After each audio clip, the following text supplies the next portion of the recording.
What's going on, everybody? Welcome back to the channel. Hope you're all doing well, and thanks so much for taking the time out of your day to click here on another video. And today we're going to be talking about a film that has been the highest grossing film worldwide in all of 2025, and that film is called Ne Zha II. Directed by Yeoh, this film stars people like Crystal Lee, Griffin Poitou, Aleks Lee, Michelle Yeoh, Vincent Rodriguez III, and more. And I know some of you are probably wondering why I listed off the English voice cast instead of the original Chinese voice cast. And like I said when I covered the first film, Ne Zha, I got invited out to an IMAX 3D screening of the film, which is what I saw last night. Sorry for how bright it is in here this morning, but I didn't get to film last night. I tried.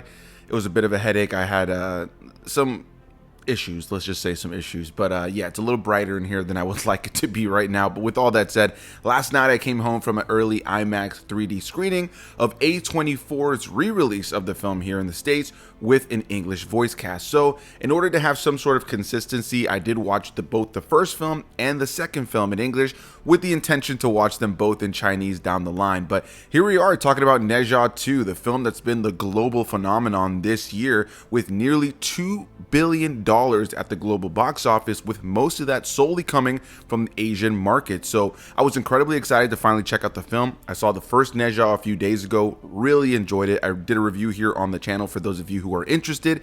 And here we are now talking about what might be easily the best animated film of the year and easily the best action I've seen in any movie in all of 2025. So as usual, let's get into what this film is all about, and then we'll get into my thoughts on it. In Ne Zha II, following a shared resurrection with Ao Bing, Ne Zha is tasked with trials to restore Ao Bing's body. They must pass 3 deadly tests under immortal Wu Liang's supervision to prove their worth and fend off the rising threat from the Heavenly Chan sect. The epic journey they embark on is packed with mythological stakes, redefining the bonds between gods, mortals, and destiny. And I'm so happy to start off this review by saying that this movie is just epic. It's just epic in every conceivable way that epic can be used. I don't think I've ever seen an animated film be this absolutely epic. I haven't seen a film be this grandiose in its action in the animated world ever before. And the best way I could describe it is that it's 3D animated anime in a lot of ways, though it's coming from China, whereas most anime comes from Japan. But it very much is inspired by traditional modern day anime and the grand scale of action that you will typically see in that world, except it's done in this beautiful 3D animation. Now, when I covered the first film, I mentioned that I thought the animation was awesome, especially in the action, but I did mention that there are moments in that film where it feels like the budget had to be kind of intelligently used, especially when it comes down to some of the side characters and some of the backgrounds in certain moments, despite the fact that I feel like for the most part that first film is pretty beautiful. But with that first film being a big success back in 2019, not as much of a success as this one, but a pretty big success, it made a lot of money, and that money definitely went into the animation for this film, the sequel. And now here with nearly $2 billion at the global box office, I'm just blown away at the idea of what Ne Zha III will be in terms of animation alone, because just talking about the technical aspects of this film, the animation is stunning. It looks gorgeous from beginning to end. The water, the dirt, the sand, the characters, the action, the visuals, and being able to see this in IMAX and in 3D was absolutely incredible. I'm not really a fan of 3D. It's usually something I avoid. The only movies in the modern day that I have gone to go see in 3D have been the Avatar films, when those came out with they did a re-release of the first film, and then they did the second one, Way of Water. When I saw that one in theaters, I saw it in 3D, and I do plan to see the newest one in 3D when that comes out. But other than that, I tend to avoid 3D. And while there were moments where my eyes were strained and a couple of moments where I had a little bit of a headache at moments in the latter part of this film because of the 3D, IMAX 3D really made this film look beautiful. I was completely pulled into the world. I was completely engrossed in what was happening, and the visuals worked so well together to really pull you into what's just a gorgeous looking film. There's parts of this film that just in terms of art alone is top tier. The way that certain sequences in this film look, just the sheer color of it, the vibrancy of it, the way it all moves is just gorgeous. So yeah, on a technical side of things, whether it's sound, whether it's the musical score, whether it's editing, and especially animation, this is a gorgeous looking film.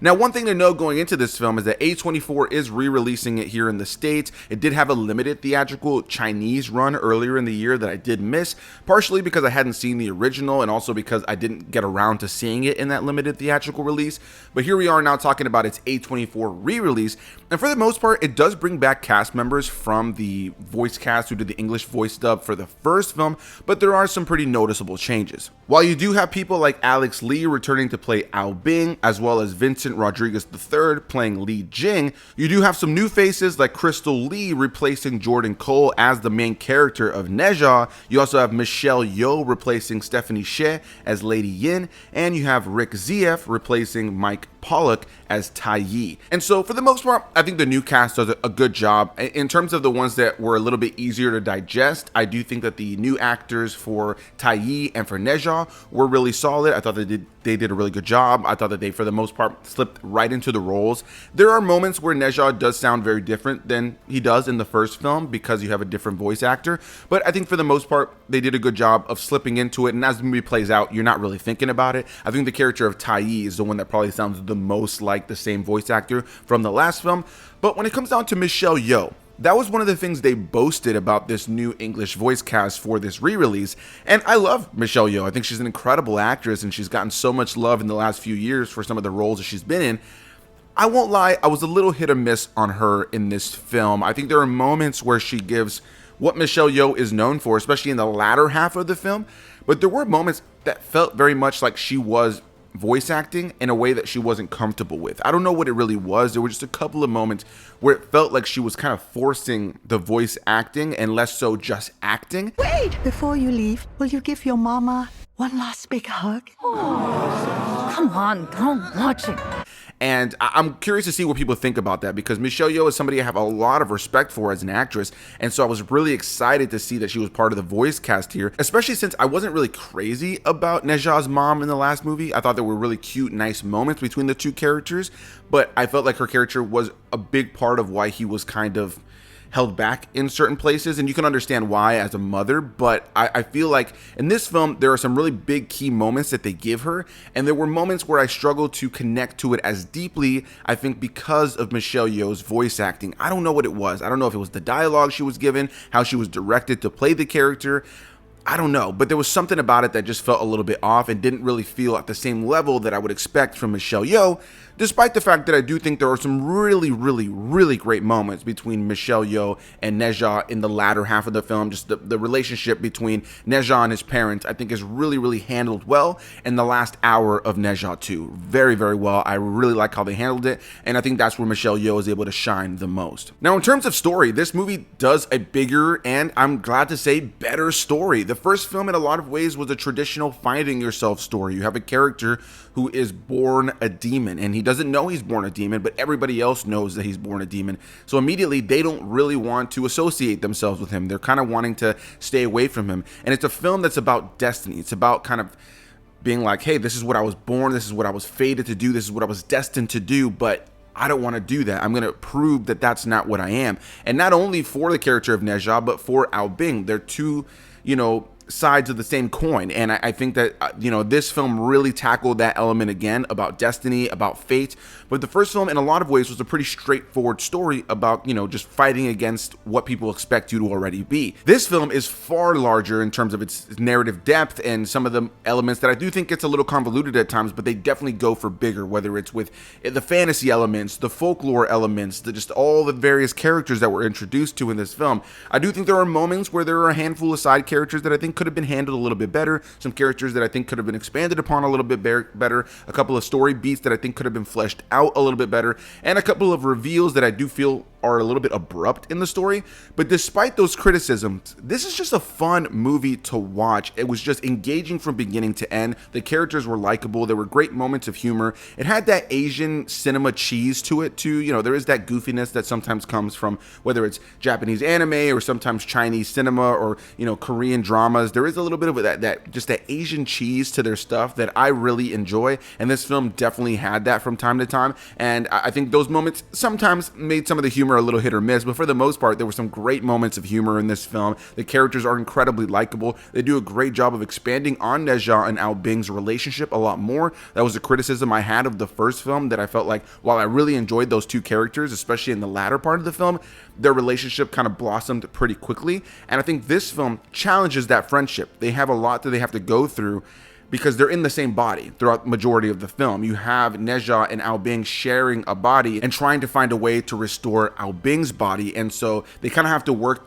in unison. They have to find a way to work in unison, and a lot of times this does kind of create a clash in terms of how they're going to handle things as friends, and I thought that they handled that really well. I thought the two characters were incredibly likable here, and for the most part the surrounding cast was likable. The villains are given a bigger showcase. The dragons, who were a big part of the last film but kind of were in the background, are front and center in this film, which I thought was a really cool element. Visually they were such a cool part of this film, but also narratively they were a really cool part of this film. And yeah, this film just leaned heavier into characters, into folklore, into fantasy, into action, into visuals, into just big bombastic things that are just, you know, throwing stuff at the wall and seeing what sticks. And I don't mean that in the way where it's like, let's just see what sticks and there's crap around it as well.